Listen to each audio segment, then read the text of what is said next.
Hey guys, welcome. My name is Lauren Valentino, and today we're going to talk about how you can go into a cutting phase effectively and still hold on to the muscle that you've worked so hard to put on your frame. Now, whatever your reasons are, it's getting warm outside where I am right now. You might just want to look super sexy and hot for the summer. You might be a hardcore athlete that's dropping pounds and getting super lean for an event. Whatever your reasons are, it is so vitally important that you hold on to the muscle that you've worked so hard to put on your frame as you go through a cutting phase. If you're brand new here, my name is Lauren Valentino. I help women with their nutrition and fitness, help save you time and give you effective strategies to walk around living effortlessly in a body that you absolutely love. So make sure that you subscribe, hit the like button on this video, and of course, if you gain value here, make sure to share it with your friends so that they can be awesome as well.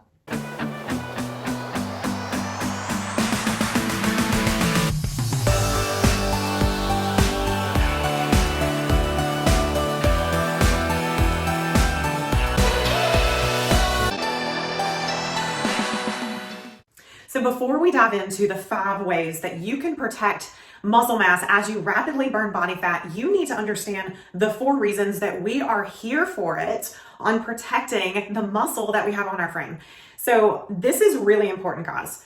This is going to save you a massive amount of time. It's going to change the lens of the way that you look at your training and make sure that you are maximizing all of the efforts and the energy that you are putting out in pursuit of walking around, feeling good, looking good, having high energy, living in a lean, toned, strong body.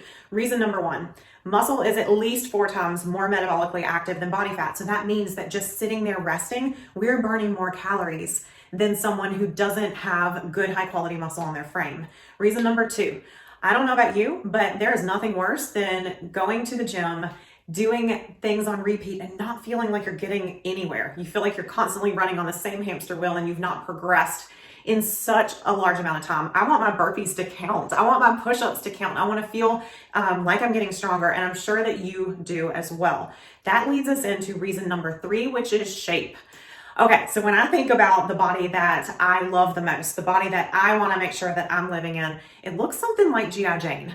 It is very strong looking, it's very vital, and it's very shapely. So muscle gives our bodies shape. We want to have nice, lean, toned arms that have sculpt and shape to them. We want to have legs that have shape to them. I've never had one nutrition client hire me and say, make my body shapeless. That's never happened in 14 years of helping women one-on-one, and I guarantee that you are also not that person. So shape is reason number 3. And number 4 is youth. We lose muscle as we age. You want to get ahead of that curve, guys. So making sure that you're maintaining muscle on your physique actually promotes youthful hormones in our body. It keeps those high, healthy, strong, and vibrant. So making sure that you are protecting the muscle that you're working hard for is going to keep you young. So now that I've got you sold, let's dive into the 5 ways that you're going to protect muscle as you get lean and go into a cutting phase. Okay, we are diving into the 5 ways that you are going to protect muscle on your body as you shred body fat. Number 1 is prioritize protein. So if you're brand new here, this will not be the last time you hear me say this. If you've been following me for a little bit, you've heard me say it before. Guys, protein makes us pretty. Every single cell in the human body uses amino acids, the building blocks of protein, to generate, regenerate, or to thrive. Okay, so all of our hair, thick hair, beautiful skin, a toned, firm physique, all of those come from the macronutrient of protein. So making sure that you prioritize protein is absolutely vital because it is what builds our muscle mass. The other thing that absolutely matters for you as you are planning going into a cutting phase is plan each and every one of your meals centered around 25 to 35 grams of protein. Your body is unable to store protein in the way that it can store fats and in the way that it stores carbohydrates in our system. So making sure that you have a good steady stream of protein coming in at each meal matters. Then, if you want to make sure that you're protecting muscle on your frame, you have to make sure that you're getting 1 gram of protein per pound of body weight. There's definitely schools of thought here, guys, and we can argue it, but the simplest method is to aim for 1 gram per pound of body weight, and that will ensure that you're getting enough protein. Again, sliding scale, you can use 0.75 all the way up to 1.5 grams per pound, but easy math, 1 gram per pound of body weight. Number 2 is to maintain a small to moderate caloric deficit. All right, hang with me here. So you absolutely do have to be in a calorie deficit for your body to burn body fat. That is what we must understand before we have this conversation. However, large caloric deficits and crash diets do not work because they're extremely difficult for your body to maintain. Now, buckle up, ladies, because our bodies work a little bit differently, because biologically, all our bodies care about is making sure that they keep us alive. So our bodies work to beat our heart, to make sure our respiration happens, brain function, all the functions, okay? And then second is to maintain our hormone balance so that we can reproduce on this earth. So biologically, 2 things that your body prioritizes over anything else. Your body does not care when it is working in its autonomic functions. It does not care if you have abs. It doesn't care if you're wanting a thigh gap. It doesn't care what kind of body goals you have. If you go into a deep caloric deficit, you force your body into SOS mode. So you put a lot of emphasis, a lot of stress on your HPA axis. That is your hypothalamus, pituitary, adrenal gland axis, which then in turn talks to our thyroid and says, hey, you need to slow down because we're not getting what we need to maintain balance. So our body puts a halt on fat burning. Actually, it will start to prioritize holding on to body fat.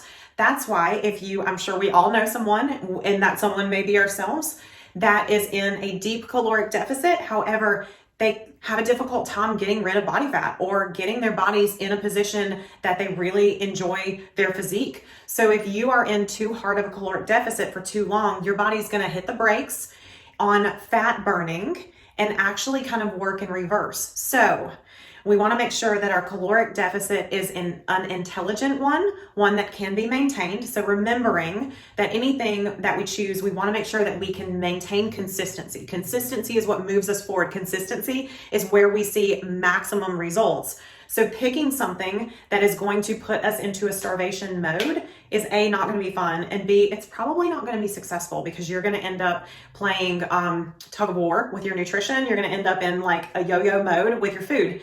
Not ideal. So when you're picking out your caloric deficit, first of all, you do have to track your calories for a few days and find out what are you consuming. There's 2 ways to go about this. You can either do a 15 to 20% cut from your calories, or you can just start with shaving off 300 to 500 calories from your daily intake. Now, if you are currently an undereater, this is not going to work for you. So you need to make sure that you actually go into a building mode with your calories first, so that your body can get out of SOS mode and actually go, you know what? I trust her. She's going to give me what I need. And then you can go into a deficit and your body will actually start to burn body fat. So I hope that all makes sense. But do not think that more is better when you're talking about a caloric deficit. Your body's going to go into doing what it needs to do to maintain. Okay, so if your calories are cut too hard, your body's going to pull from your muscle tissue. It's going to say, oh, all right, we're not getting what we need. So we're going to cannibalize the muscle on her frame. Terrible. So you would go into holding body fat and your body eating your muscle. That's not ideal. So maintain a small to a moderate caloric deficit and you're going to have maximum success. Number 3, eat real food. Okay, so I am a huge advocate of eating real food. It is very difficult for you to overeat if you're eating real food. Now, as much as possible, as you are going into wanting to shred body fat, you wouldn't take your car to the gas station and put anything in it other than gas. You wouldn't walk inside and go, I'm gonna go get a Bang energy drink and pour that into my gas tank because it's energy, right? No, you would put fuel in your car. So our bodies are designed to function off of real food. The more you can prioritize putting real food in your body, the more you're going to love the body that you live in. The more you're going to see your systems function and function well, the less GI issues you're going to experience, the less headaches you're going to have, the better sleep you're going to get. Trust me when I tell you, if you should be eating ingredients instead of reading your ingredients and assessing whether or not they're good for you. So, fastest way to lean and tone, great muscle, loving your body is to eat real food. Number 4, strength train.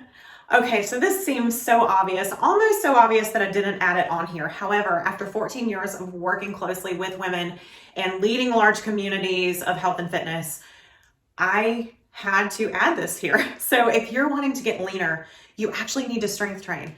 Where women get a little confused about this is they wear trackers. Okay, I love my Apple Watch, love, love, love it. Absolutely have to have it when I'm doing any type of exercise because I enjoy tracking numbers. However, if you are uninformed of the science of how your body works, you're going to go do cardio and you're going to be like, wow, I burnt way more calories than I did going in and strength training. However, going back to reason number one, or like the initial reasons of why we want muscle on our frame, is because muscle actually burns more long term. So you absolutely have to strength train if you are going to protect the muscle on your frame, and it actually turns our bodies into fat burning machines. You do not have to neglect the cardio. I'm just here to tell you that if you want to get the results that you want faster, then you must strength train. Final reason number 5, steady state cardio. It is important for me to start this one though by saying that any cardio is better than no cardio, especially if you are wanting to burn body fat. However, steady state cardio gets our heart rates up just enough to burn body fat while also protecting our muscle mass. Now, again, definitely get the cardio in, okay? Especially if you are on a fat burning journey. But if you have time for steady state, prioritize that over any other type of cardio, and you're gonna see maximum results in holding on to your muscle tissue while you burn body fat. Okay, that is our 5 reasons for today. I hope you feel a lot more educated in going into your caloric deficit, your body fat burning session or season where you're gonna get lean and get to enjoy just more visibility into what you've worked so hard to build. If you have any questions, make sure that you drop those below. And before you leave me, if you haven't yet, definitely subscribe. I put out a new training each week. And if you found value here, like and share with your friends so that they can get the same benefit as you. Have an awesome day. See you soon.